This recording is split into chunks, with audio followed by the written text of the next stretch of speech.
మంత్రి నారా లోకేష్ క్రెడిట్ చోరీ చేసి మరోసారి దొరికిపోయారు.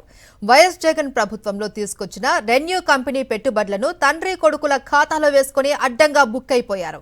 వైఎస్ జగన్ హయాంలో గతం 5 ఏళ్లు ఏపీ నుండి ఈ కంపెనీని పంపేశారు అంటూ పచ్చి అబద్ధాన్ని ప్రచారం చేసి పప్పులో కాలేశారు నారా లోకేష్. రెన్యూ కంపెనీని వైఎస్ జగన్ తీసుకొచ్చిన ఆధారాలు బట్టబయలు కావడంతో నారా లోకేష్ కి దిమ్మ తిరిగి మైండ్ బ్లాంక్ అయింది. రాష్ట్రానికి పునరుత్పాదక ఇంధన ప్రాజెక్టులు తరలి వచ్చేందుకు మాజీ సీఎం వైఎస్ జగన్మోహన్ రెడ్డి చేసిన కృషిని 2023లో విశాఖలో జరిగిన పెట్టుబడుల సదస్సు సాక్షిగా renew power chairman CEO Sumanth Sinha ప్రశంసించారు. వైఎస్ఆర్సీపీ ప్రభుత్వం అందిస్తున్న ప్రోత్సాహకాల కారణంగానే తాము ఏపీలో భారీగా పెట్టుబడులు పెట్టేందుకు ముందుకు వచ్చినట్లు నాడు లింక్డ్ఇన్లోనూ ఆయన స్వయంగా వెల్లడించారు. వాస్తవం ఇలా ఉంటే రెన్యూ పవర్ని తామే రప్పించి రాష్ట్రానికి పెట్టుబడులు తెస్తున్నామంటూ సీఎం చంద్రబాబు, మంత్రి నారా లోకేష్ నిస్సిగ్గుగా అబద్ధాలు చెబుతున్నారు.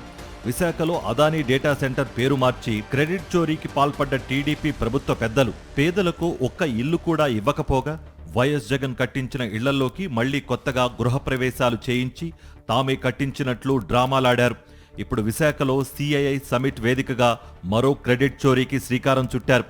క్రెడిట్ చోరీలో తండ్రితో పాటు పోటీ పడుతున్న నారా లోకేష్ రెన్యూ పవర్ విషయంలో సామాజిక మాధ్యమం ఎక్స్లో పోస్ట్ చేసి అడ్డంగా దొరికిపోయారు. కాగా ఇప్పుడు విచిత్రంగా అదే రెన్యూ పవర్ సంస్థతో విశాఖ సదస్సుకు ఒక రోజు ముందే చంద్రబాబు సర్కార్ ఒప్పందం చేసుకుంది. అనంతపురం, శ్రీ సత్యసాయి జిల్లాల నుంచి రెన్యూ పవర్ను తరిమేసింది చంద్రబాబు ప్రభుత్వమే.